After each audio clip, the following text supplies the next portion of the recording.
Hello everyone, welcome back to SQL series. अभी तक हम लोगों ने डीडीएल कमांड्स के ऊपर अपना डिस्कशन रखा है। और डीडीएल कमांड्स में हम लोगों ने आपका क्रिएट कमांड को एक्सप्लोर कर लिया है और हमने जान लिया कि क्रिएट कमांड क्या होती है और उसको किस तरीके से आप प्रैक्टिकली इम्प्लीमेंट कर सकते हैं। ऑल दो काफ़ी सारी चीज़ें क्रिएट कमांड के ऊपर ऐसी हैं जो हमने अभी तक डिस्कस नहीं की हैं, but further we will discuss them. अभी हम लोग इस वीडियो में डिस्कस करेंगे आपका ड्रॉप कमांड के ऊपर।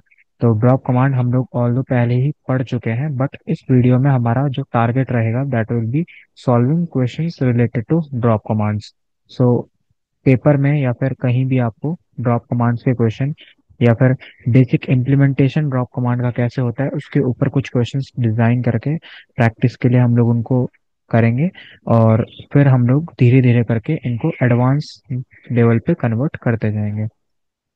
सो ड्रॉप कमांड, जैसा कि हम लोगों ने इसका सिंटेक्स पहले ही देख लिया था कि अगर आपको डेटाबेस को ड्रॉप करना है तो आपको लिखना है ड्रॉप डेटाबेस और डेटाबेस का नाम। अगर आपको टेबल को ड्रॉप करना है तो आपको टेबल का नेम लिखना है और उससे पहले आपको ड्रॉप टेबल लगा देना है।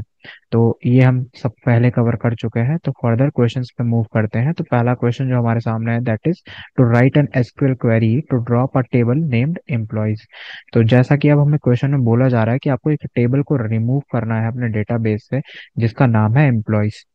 तो क्वेश्चन जब भी आपको ड्रॉप टेबल के रिगार्डिंग मिले तो उनके लिए आपको दो चीजें ही ध्यान रखनी है। वो है कि आपको टेबल ड्रॉप करने को बोला है या आपको डेटाबेस ड्रॉप करने को बोला है।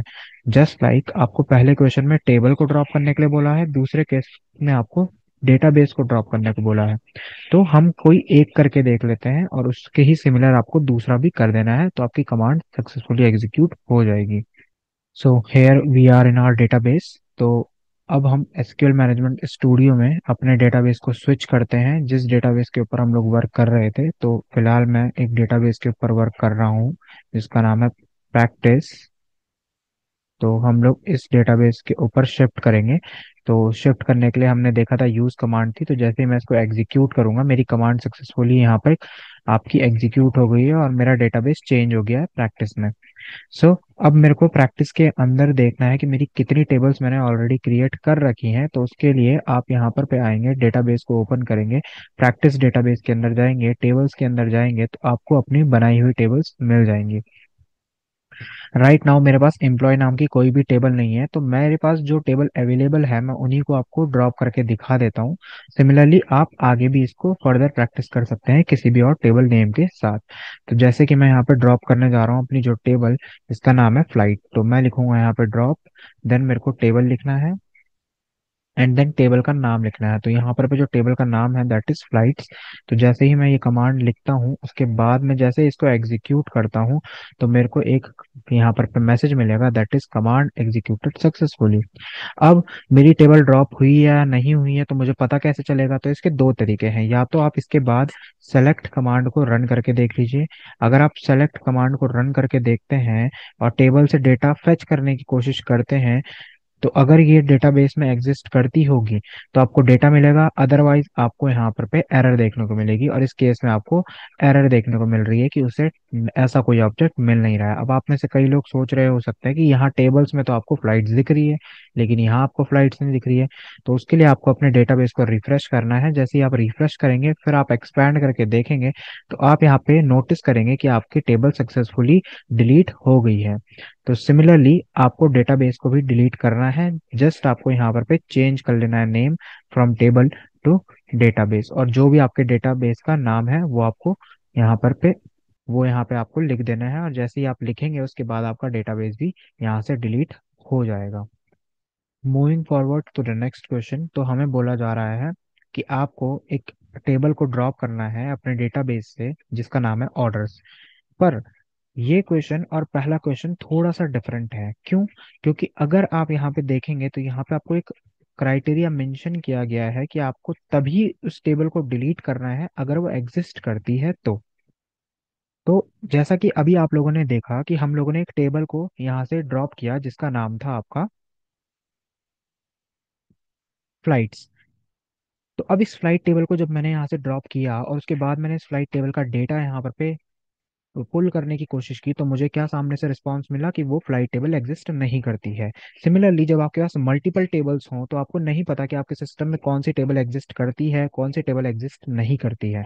तो उस केस में जो आप यहाँ पर पे इस तरीके का मैसेज या फिर इस तरीके की कमांड आप जब यहाँ पर पे यूज करते हैं तो ये आपकी बैड प्रैक्टिस है, क्योंकि आपको नहीं पता कि आपका अगर टेबल एग्जिस्टेंस में नहीं हुआ तो एक एरर मैसेज आ जाएगा और आपका प्रोग्राम का फ्लो स्टॉप हो सकता है। तो अगर आपका प्रोग्राम का फ्लो स्टॉप ना हो, आप ऐसा चाहते हैं, तो उस केस में आपको हमेशा एक अच्छी प्रैक्टिस के साथ अपनी कमांड को लिखना चाहिए।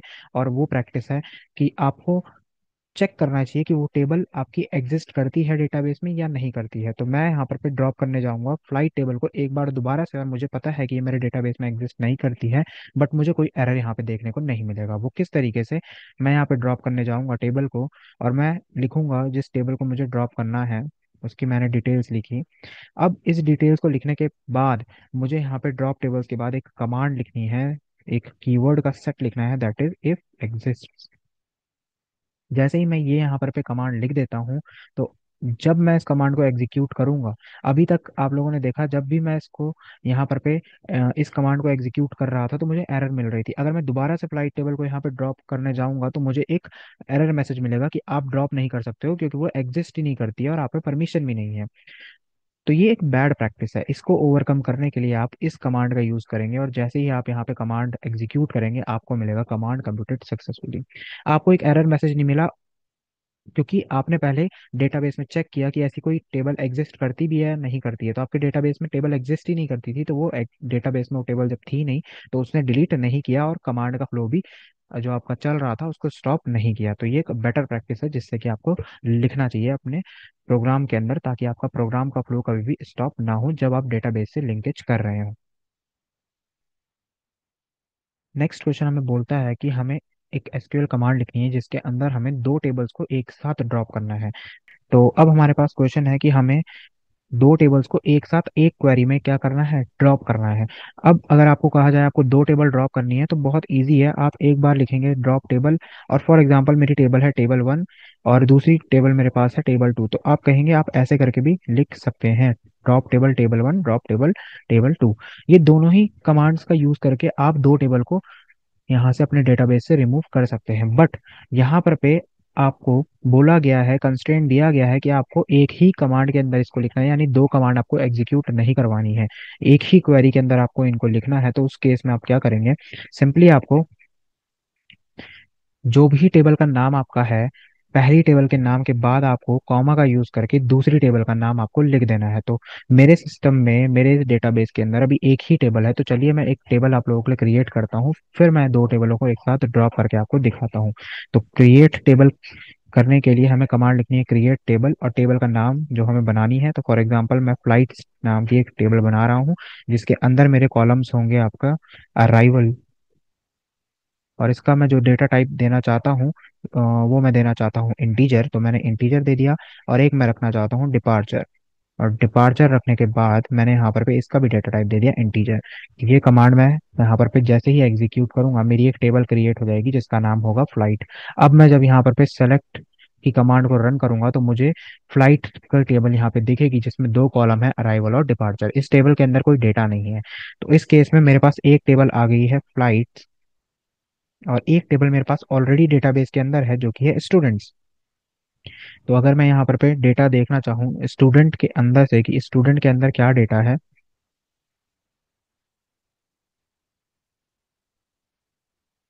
तो उसके लिए मैंने यहाँ पे कमांड लिख दी है।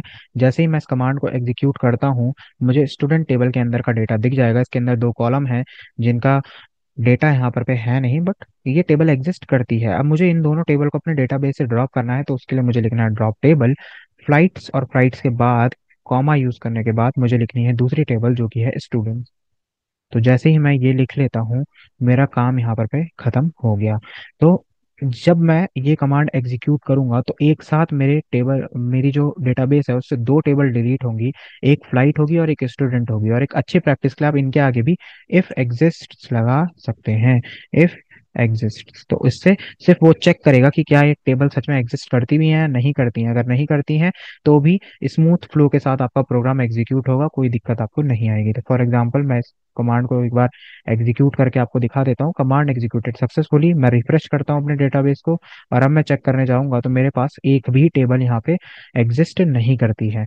मैं फिर से इस कमांड को अगर एग्जीक्यूट करने जाऊंगा तो आप देखेंगे मुझे कोई एरर मैसेज रिफ्लेक्ट नहीं होगा, क्योंकि मैंने इफ एग्जिस्ट्स का यूज किया है। तो इस तरीके से आप टेबल्स को ड्रॉप कर सकते हैं, डेटाबेस को ड्रॉप कर सकते हैं। बट आपको एक चीज ध्यान रखनी है कि अगर कोई टेबल आपकी एक बार ड्रॉप हो गई है तो वो आपकी दोबारा से रीस्टोर नहीं की जा सकती है, यानी कि आप उसको दोबारा से वापस नहीं ला सकते हैं। यही आपका क्या है, ड्रॉप का मेन पॉइंट है, जो कि आपको ध्यान रखना था कि ड्रॉप आपका इरिवर्सिबल चेंज आपको देता है, जो कि आपका चेंज नहीं हो सकता है। यानी कि एक बार परफॉर्म कर लिया तो आप वापस से प्रीवियस स्टेट में नहीं जा सकते हैं। सो ये कुछ क्वेश्चंस के प्रैक्टिस सेट थे जो कि हमने ड्रॉप कमांड के ऊपर प्रैक्टिस करें। नेक्स्ट वीडियोस में हम नेक्स्ट कमांड के ऊपर प्रैक्टिस करेंगे, और फिर बाद में हम लोग कंबाइन सारी कमांड्स को एक साथ स्टडी करेंगे। So thank you for watching.